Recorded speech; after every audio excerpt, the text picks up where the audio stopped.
नमस्कार, स्वागत है आपका बड़ी खबर में। दिन के 4 बड़ी खबरें लेकर मैं हाजिर हूं आपके साथ सोनिया चौहान। पहली बड़ी खबर दिल्ली से है, जहां आपको बता दें बीजेपी मुख्यालय में दिल्ली से बता दें कि हरियाणा कांग्रेस की बड़ी नेता किरण चौधरी ने अपनी बेटी के साथ बीजेपी का दामन थामा।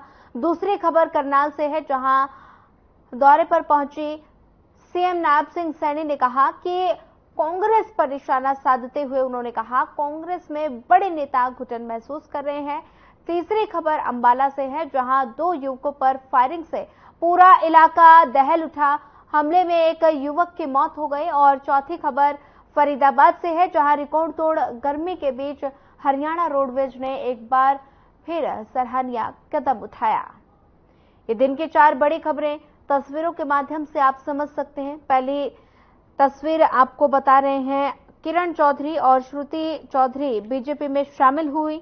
केंद्रीय मंत्री मनोहर लाल ने सदस्यता दिलाई। दूसरी खबर करनाल से है, जहां पर किरण चौधरी के कांग्रेस से इस्तीफा देने और बीजेपी में शामिल होने पर नायब सिंह सैनी का बयान सामने आया। तीसरी खबर अंबाला से है, जहां खैरा में 2 युवकों पर गोली चली, एक की मौत, दूसरा अस्पताल में भर्ती। और चौथी खबर फरीदाबाद से है, जहां पर हरियाणा में हो रही भयंकर गर्मी ने पिछले सारे रिकॉर्ड तोड़ दिए। लू के थपेड़ों ने आमजन का घर से निकलना दूभर कर दिया है। तस्वीरों के माध्यम से समझ सकते हैं। दिन के 4 बड़ी खबरें हैं। पहली खबर आपको बता रहे हैं, कांग्रेस छोड़ बीजेपी में शामिल हुई किरण चौधरी।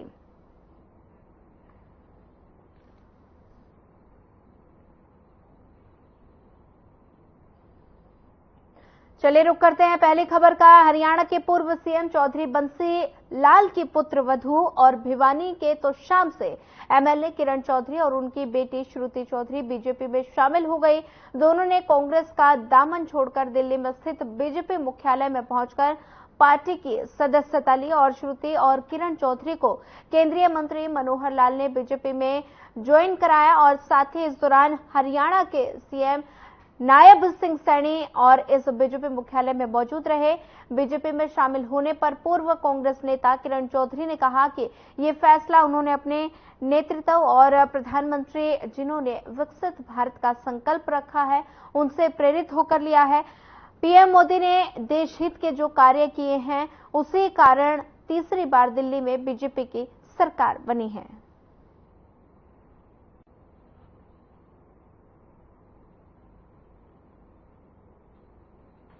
आज ये फैसला इसीलिए लिया मैंने, प्रेरित होकर हमारा ये जो नेतृत्व बैठा है इनसे और हमारे माननीय प्रधानमंत्री जी जिन्होंने विकसित भारत का एक संकल्प रखा है और ये विकसित भारत का संकल्प जो उन्होंने करा है 2047 तक का, ये आने वाले समय में मुझे पूर्ण विश्वास है कि हिंदुस्तान जो है वो विश्व के अंदर सबसे आगे बढ़कर चमकेगा। माननीय प्रधानमंत्री जी ने जो जनहित के ही नहीं देश हित के जो काम करें उसी के कारण आज तीसरी बार जो ये अपने आप में एक इतिहास है। इसलिए आज इस अवसर पर मैं प्रदेश की पूर्व मंत्री और दिल्ली सरकार में पूर्व डिप्टी स्पीकर इनका पार्टी की ओर से हरियाणा की ओर से दिल से हार्दिक स्वागत करता हूं कि इन्होंने बड़े परिवार में अपने आप को शामिल किया है। और इसी प्रकार हमारी बेटी श्रुति चौधरी पूर्व सांसद, इन्होंने भी आज पार्टी ज्वाइन की है। और संयोग ऐसा है कि हमारे सुरेंद्र नागर जी जो सह प्रभारी और श्रुति चौधरी एक ही समय में लोकसभा में मेंबर पार्लियामेंट ये थे, तो इसलिए इन सब बातों को ध्यान में रखते हुए मुझे लगता है कि भारतीय जनता पार्टी का एक ठीक प्लेटफॉर्म इनको मिला है मैं विश्वास दिलाता हूं कि यहां नए पुराने का विषय नहीं होता। जब भी जो इस समुद्र में आके मिलता है वो समुद्र का हो जाता है। हम सबका बराबर सम्मान करते हैं। इनकी योग्यता और इनके वरिष्ठता के हिसाब से पार्टी में भी पूरा इनका सम्मान रहेगा और आगे प्रदेश के हित में, देश के हित में जो जो काम पार्टी अपेक्षा करेगी, मैं जरूर एक प्रकार से भरोसा करता हूं कि उस काम में लगेंगे। पुनः आपका बहुत बहुत स्वागत, बहुत बहुत धन्यवाद। और राजनीति में जिनका पूरा जीवन और परिवार का पूरा जीवन कांग्रेस को मजबूत करने में लगा है, आज किरण चौधरी जी ने और हमारी बिटिया श्रुति चौधरी जी ने भारतीय जनता पार्टी में शामिल होने का जो आज निर्णय किया, मैं पार्टी के अध्यक्ष होने के नाते भी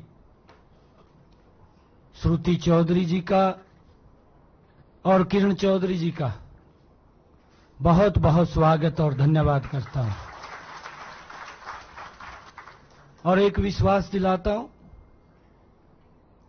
प्रदेश के मुखिया के नाते भी, पार्टी के मुखिया के नाते भी,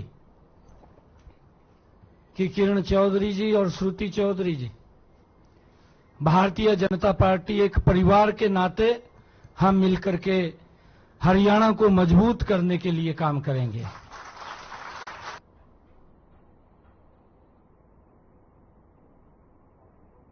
हरियाणा के पूर्व सीएम चौधरी बंसी लाल के पुत्र वधू और भिवानी के तुशाम से एमएलए किरण चौधरी और उनकी बेटी श्रुति चौधरी बीजेपी में शामिल हो गई हैं। दोनों ने कांग्रेस का दामन छोड़कर दिल्ली स्थित बीजेपी मुख्यालय में पहुंचकर पार्टी की सदस्यता ली। श्रुति और किरण चौधरी को केंद्रीय मंत्री मनोहर लाल ने बीजेपी में ज्वाइन कराया। इस दौरान हरियाणा के सीएम सैनी और साथ ही बीजेपी मुख्यालय में मौजूद रहे।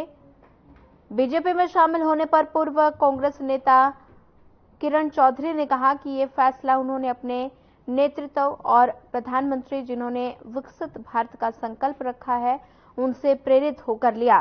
पीएम मोदी ने देश हित के जो कार्य किए हैं उसी के कारण तीसरी बार दिल्ली में बीजेपी सरकार बनी है।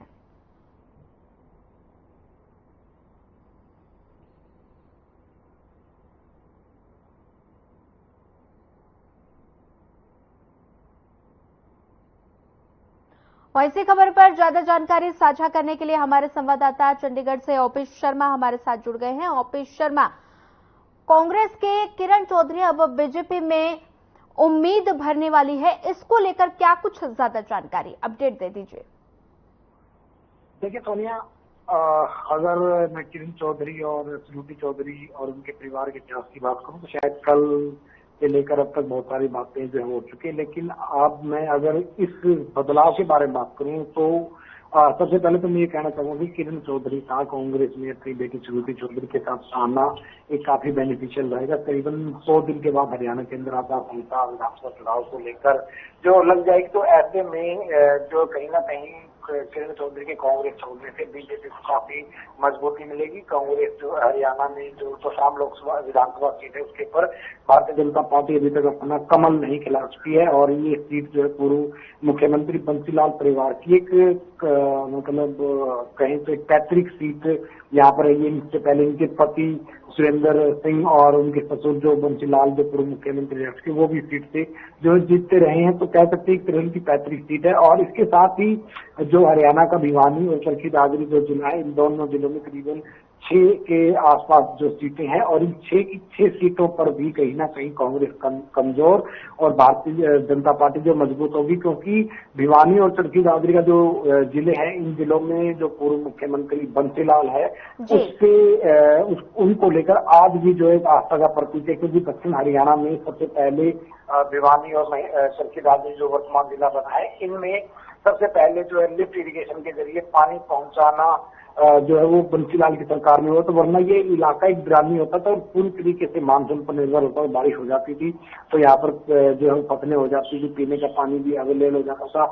लेकिन बंसीलाल के बनने के बाद हालात यहाँ बदले और आज भी बंसीलाल के वक्त में जो ड्रिप इरिगेशन, लिफ्ट इरिगेशन जो शुरू की गई थी, वो भी अपने आप में एशिया के अंदर एक इतिहास है कि रेगिस्तान के अंदर जो है वो सिंचाई सिस्टम जो है वो शुरू किया गया था। तो कह सकते हैं कि एक अच्छा कदम है। दूसरा, अगर कांग्रेस की माने तो आज के दिन हरियाणा कांग्रेस का मतलब भूपेंद्र सिंह हुड्डा है। कांग्रेस आला कमान ने जो है भूपेंद्र सिंह हुड्डा को एक तरह से फ्री हैंड जो है हरियाणा में दिया हुआ। उनके कहने से जो कुमारी शैलजा जो पूर्व प्रदेश अध्यक्ष थी, उनको भी हटाकर जो उदय भान जो पूर्व मुख्यमंत्री जो भूपेंद्र सिंह हुड्डा है उनके करीबी माने जाते हैं, उनके हिसाब से वो पार्टी को जो है चला रहे हैं। और पिछले लंबे समय से जो प्रदेश अध्यक्ष है वो ही कहीं ना कहीं किरण चौधरी के खिलाफ भी बयानबाजी कर रहे थे। तो कहीं ना कहीं ये एक माना जा सकता है कि आला कमान हरियाणा में कांग्रेस की वापसी के लिए पूरी तरीके से भूपेंद्र सिंह हुड्डा के ऊपर निर्भर है और इसी के चलते उनको एक फ्री हैंड दिया गया है। जी सोनिया। ठीक है। ओपी, किरण चौधरी की अगर बात की जाए तो किरण चौधरी का विधानसभा चुनाव भी हरियाणा में होने वाले हैं। विधानसभा चुनाव से पहले कांग्रेस छोड़ बीजेपी में जाना हरियाणा में कांग्रेस को कितना बड़ा झटका? देखिए, अगर मैं हरियाणा, दक्षिण हरियाणा की बात करूं तो भिवानी और महेंद्रगढ़ जो जिले हैं, 6 विधानसभा की सीटें हैं, इन सभी सीटों के ऊपर जो मतलब किरण चौधरी का कांग्रेस के साथ जाना बीजेपी के लिए एक डैमेज के तौर पर जो है वो साबित होगा। इससे पहले हरियाणा में जो है वो कई बड़े कदावर नेता जो कांग्रेस के थे वो छोड़कर बीजेपी में जा चुके हैं। हम अगर हम वीरेंद्र सिंह, उनके बेटे विजेंद्र सिंह की बात करें तो उन्होंने 2013 में कांग्रेस छोड़कर अलविदा कह दिया था। जब चौधरी वीरेंद्र सिंह ने कांग्रेस छोड़ी थी तो उसके बाद साल 2014 की विधानसभा में पहली बार भारतीय जनता पार्टी विजेता बनी थी। और चौधरी वीरेंद्र सिंह के साथ जो राविंदरजीत सिंह जो गुरुग्राम सीट से बीजेपी के सांसद बने हैं तीसरी बार, वो भी जो है उसी वक्त छोड़ के आए थे। तो कह सकते हैं कि एक तरह से ये जो दो नेता जब कांग्रेस 2013 के आसपास इन लोगों ने छोड़ी थी तो उसके बाद भारतीय जनता पार्टी का ग्राफ बढ़ते हुए सत्ता में। इसके बाद और भी बहुत सारे लोग जो है कांग्रेस से बीजेपी में शामिल हुए और वो आज न केवल कांग्रेस से बल्कि बाकी पार्टियों से जिन लोगों ने अपने आप को बीजेपी के कल्चर में ढाल दिया वो आज बड़ी अच्छी पोजीशन के ऊपर जो वो कहीं ना कहीं काम कर रहे हैं। अगर हम राज्यसभा सांसद पवार की बात करें तो वो भी जो है इनेलो सरकार में जो है इनेलो सरकार में 4 बार इनेलो की तरफ से 4 बार विधायक बने थे, लेकिन 2014 में जो बीजेपी में शामिल हुए तो उनको जो है वो बीजेपी ने बाद में ट्रांसपोर्ट मिनिस्टर बनाया था। हालांकि 2019 का चुनाव वो हार गए थे, लेकिन 2022 में उनको एक दलित चेहरा पार्टी ने बनाते हुए राज्यसभा भेजा। इसी तरीके से बहुत बड़ी एक फेरिस्त है कि हरियाणा में बीजेपी अगर बनी है तो वो बाकी पार्टियों के दम पर ही बनी है। 2014 में पहली बार 47 सीटें अपने बूते पर लेके आए थे और उसके बाद से लगातार जो है वो दूसरा प्लान बीजेपी जो कवर करने वाली और तीसरे प्लान की जो एक हैट्रिक बनाने की जो है वो तैयारी भी हरियाणा में भारतीय जनता पार्टी ने कहीं ना कहीं शुरू कर दी है। तो कह सकते हैं कि कांग्रेस के लिए एक बड़ा सेटबैक और बीजेपी के लिए एक बड़ी जो है उपलब्धि है। और बहरहाल अभी थोड़ा सा इंतजार और करना पड़ेगा, क्या किरण चौधरी अकेली आती है या बाकी पार्टी के बड़े नेता हैं वो भी क्या इनके साथ आते हैं, क्योंकि कुछ बड़े नेताओं के नाम भी सामने आ रहे हैं जो कहीं ना कहीं भूपेंद्र सिंह हुड्डा से नाराज चल रहे हैं। पिछले लोकसभा चुनाव में उन लोगों ने भी खुद के लिए या फिर अपने बेटा या बेटियों के लिए टिकट मांगे थे, लेकिन उनको जो है टिकट नहीं दिए गए थे। तो वो भी कहीं ना कहीं भूपेंद्र सिंह हुड्डा से नाराज चल रहे हैं और कहते हैं कि अंदर खाते इन लोगों ने जो है भारतीय जनता पार्टी के मदद भी कहीं ना कहीं करने के लिए वो आगे आए थे। तो बहरहाल अब देखना यह है कि किरण चौधरी ने जो ये एक कदावर नेता थी, इन्होंने जो शुरुआत की उसके बाद कितने बड़े कदावर नेता जो है उनके पीछे आते हैं। ये अगले 100 दिन जो है वो हरियाणा की राजनीति के लिए काफी अहम जो है साबित होंगे। अब कब कौन कहाँ क्या आता है ये धीरे धीरे जो है परतें खुलनी शुरू हो गई यहाँ पे। जी बिल्कुल ओपी शर्मा, कांग्रेस में अंतर्कल है उजागर हो रही है और साथ ही कांग्रेस में आरोप प्रत्यारोप का दौर लगातार जारी है और भूपेंद्र हुड्डा पर आरोप लगाया गया कि अपने चहेतों को टिकट दिया गया। शायद ये नाराजगी ही देखने को मिल रही है कि किरण चौधरी अब कांग्रेस छोड़ बीजेपी में शामिल हो गए। ज्यादा जानकारी साझा करने के लिए ओपी शर्मा आपका धन्यवाद। बढ़ते हैं अगली खबर की ओर। किरण चौधरी के कांग्रेस से इस्तीफा देने और बीजेपी में शामिल होने पर सीएम सैनी का बयान सामने आया। साथ ही उन्होंने कहा कि कांग्रेस पर निशाना साधते हुए कहा कि बड़े नेता कांग्रेस में घुटन महसूस कर रहे हैं।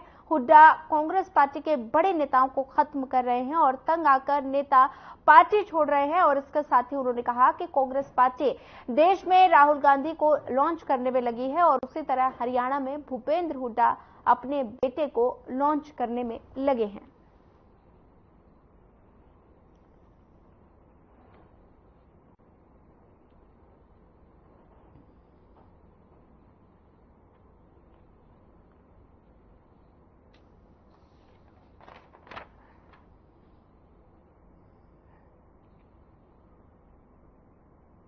कांग्रेस में घुटन महसूस कर रहे हैं क्योंकि कांग्रेस में भूपेंद्र सिंह हुड्डा अपने बेटे को लॉन्च करने में लगे हुए हैं। जिस प्रकार से कांग्रेस पार्टी राहुल गांधी को लॉन्च करने में लगी हुई है, हरियाणा के अंदर भूपेंद्र सिंह हुड्डा अपने बेटे को लॉन्च करने में लगे हुए हैं। बड़े नेताओं की बलि दे रहे हैं, घुटन महसूस कर रहे हैं और इसी कारण से वो लोग इससे तंग आकर के पार्टी को छोड़ रहे हैं और कांग्रेस आने वाले समय के अंदर पूर्ण रूप से वो खत्म हो जाएगी। एक इतना बड़ा नेत्री जिस परिवार ने हरियाणा को एक मजबूत विकास की दिशा दी है, चौधरी बंसीलाल का परिवार, और उसको कोई पूछता नहीं कांग्रेस के अंदर, उसकी हालत खराब कर दी। और हालत खराब होगी तो घुटन महसूस हुई तो उन्होंने पार्टी को तिलांजलि दी है, पार्टी को छोड़ा है और उन्होंने आरोप भी लगाया है, मैं देख रहा था।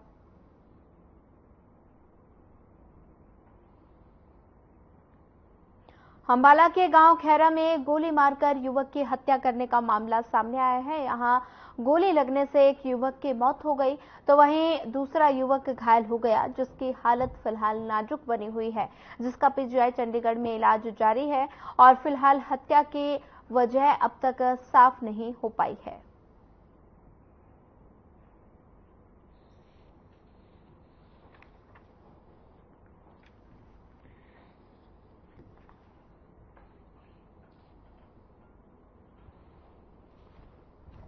मिली थी कि खैरा से अमीपुर रोड पे एक डेड बॉडी पड़ी हुई है और उसको गोली लगी हुई है। तो सूचना पाके हम तुरंत मौका पे पहुंचे थे और हमारी सीआईए की टीम और हमारी मैडम सृष्टि गुप्ता एसपी जी सभी मौका पे पहुंचे। तो वहां जाके देखा कि एक लड़का जो कि खदानों में पड़ा था, उसकी कमरे में गोली लगी हुई थी। तो बाद में वहाँ के आसपास के गाँव के लोग आए तो पता किया तो वो लड़का गुरप्रीत नाम का लड़का है जो गाँव दानीपुर का रहने वाला है और बेकनौर में उसके मामा थे। गोली चलने का मामला आया है इन्फॉर्मेशन में, उसके रिगार्डिंग 2 पेशेंट आए थे। एक तो मृत पेशेंट आया हमारे पास, एक पेशेंट को हमने प्राइमरी ट्रीटमेंट देके रेफर कर दिया है। दोनों पेशेंट खैरा गांव के हैं।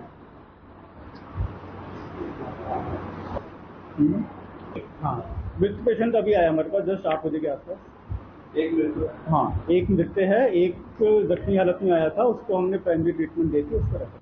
होता एक लड़का था जी। क्या नाम है उनका? गुरप्रीत है जी। कौन सी जगह घटना हुई और क्या? ये जी खैरा के आसपास हुई। क्या लगा है जी? इसका जी गोली लग रही है जी। कौन सी जगह?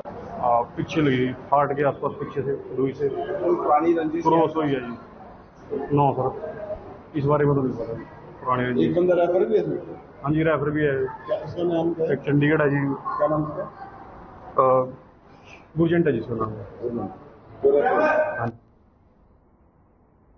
चलिए बढ़ते अगली खबर की ओर। हरियाणा में हो रही भयंकर गर्मी ने पिछले सभी रिकॉर्ड तोड़कर रख दिए हैं। लू के थपेड़ों ने जहां आम जन का घर से निकलना मुश्किल कर दिया है, वहीं दूसरी तरफ लोगों को मजबूरन घरों से बाहर निकलना पड़ जाता है और साथ ही इनमें अधिकतर ऐसे लोग हैं जो इस चिलचिलाती गर्मी में बसों में भी सफर करने को मजबूर हैं, जहां लोग जगह जगह छबील लगाकर लोगों को कुछ राहत पहुंचाने की कोशिश कर रहे हैं। तो वहीं अब हरियाणा रोडवेज ने भी एक सराहनीय कदम उठाया है।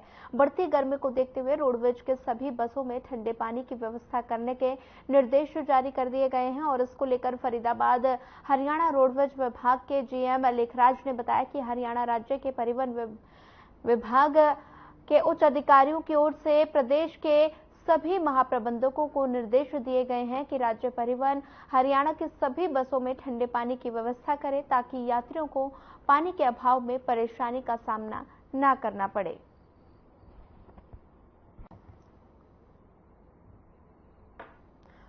और इसी खबर पर ज्यादा जानकारी साझा करने के लिए हमारे संवाददाता फरीदाबाद से मोनू पांचाल हमारे साथ जुड़ गए हैं। मोनू पांचाल, हरियाणा में भीषण गर्मी का प्रकोप लगातार बढ़ता जा रहा है और लोगों को काफी ज्यादा परेशानी हो रही है, लोगों की दिनचर्या पर काफी ज्यादा असर देखने को मिल रहा है। ऐसे में प्रशासन की क्या कुछ तैयारी? सोनिया, देखिए, जिस तरीके से लगातार गर्मी का लगातार गर्मी बढ़ती जा रही है, जिस तरीके से देखा जाए तो गर्मी अपना प्रकोप वो लोगों पर वो सितम ढाती हुई नजर आ रही है। जिस तरीके से देखा जाए तो लगातार गर्मी लगातार टेम्परेचर वो बढ़ता हुआ नजर आ रहा है। टेम्परेचर की बात की जाए तो लगभग हरियाणा में अब तक की टेम्परेचर की बात की जाए तो लगभग 45 से 46 टेम्परेचर वो लगातार यहाँ पर बढ़ता हुआ दिखाई दे रहा है। लोगों को राहत वो मिलती हुई दिखाई नहीं दे रही है। सबसे ज्यादा सोनिया बात की जाए तो कहीं ना कहीं आम जन यानी कि बात की जाए तो मजदूर वर्ग का जो लोग हैं वो कहीं ना कहीं लोग परेशान होते हुए साफ तौर पर देखे जा रहे हैं। वहीं बात की जाए तो जिस तरीके से रोडवेज की बात की जाए तो हरियाणा का रोडवेज में जिस तरीके से लोग यात्री सफर करते हैं और सफर के दौरान भी गर्मी काफी सबसे ज्यादा यहाँ पर बनती हुई दिखाई दे रही है। कहीं ना कहीं यात्रियों को यहाँ पर राहत देने की बात हरियाणा के राज्य जो परिवहन विभाग है वो यहाँ पर राहत देते हुए नजर आ रहे हैं। तमाम बसों पे वो कहीं ना कहीं मयूर जग वो यानी कि ठंडे पानी की व्यवस्था इस तरीके से बस में रखने की बात यहाँ पर की गई है ताकि व्यवस्था में कहीं ना रोडवेज में जिस तरीके से लोग यात्री सफर करते हैं उनसे राहत मिल सके, तो इसको लेकर के भी यहाँ पर लगातार वो यहाँ पर राहत देने की बात की जा रही है। जी मोनू, लगातार भीषण गर्मी का प्रकोप देखने को मिल रहा है, लोग काफी ज्यादा परेशान नजर आ रहे हैं और हरियाणा रोडवेज ने भी एक सराहनीय कदम उठाया है। जो लोग हरियाणा रोडवेज में बसों में सफर कर रहे हैं उनमें पानी की व्यवस्था की जाएगी और साथ ही ये हरियाणा रोडवेज ने एक सराहनीय कदम उठाया है। जी बिल्कुल सोनिया, जिस तरीके से सराहनीय कदम यहाँ पर उठाते हुए हरियाणा के रोडवेज विभाग वो यहाँ पर देखा जा सकता है। जिस तरीके से बात की जाए तो क्योंकि हरियाणा की जो बसें वो काफी लंबे रूटों पर चलती है, चाहे वो वैष्णो देवी की बात कर ली जाए, चाहे वो चंडीगढ़ की बात कर ली जाए, चाहे वो यूपी तक की बात की जाए, तो तमाम तरीके से यानी बात की जाए जो पानी की ठंडे की व्यवस्था की जो बसों में जो व्यवस्था की गई है वो ज्यादातर लंबे लॉन्ग रूटों पर वो पूरी तरीके से व्यवस्थाएं की गई है। और यहाँ पर मैं बता दूं कि सोनिया इसके साथ साथ 90 जो रूट है उन रूटों पर वो पानी की व्यवस्था यहाँ पर रहेगी। और बस में जिस तरीके से देखा जाए तो यात्रियों को पूरी तरीके से ठंडा पानी यहाँ पर मिलेगा, तो कहीं ना कहीं यात्रियों को सफर करने में कहीं ना कहीं एक आसानी वो यहाँ पर माना जा रहा है। तो लगातार जिस तरीके से देखा जाए तो तमाम विभाग वो कहीं ना कहीं लोगों को गर्मी से राहत के लिए तमाम योजनाएं वो यहाँ पर चलाते हुए नजर आ रहे हैं। जी सोनिया। जी मोनू, ज्यादा जानकारी साझा करने के लिए आपका धन्यवाद। फिलहाल बड़ी खबर में बस इतना ही। ज्यादा खबरों के लिए बने रहिए हमारे साथ। नमस्कार।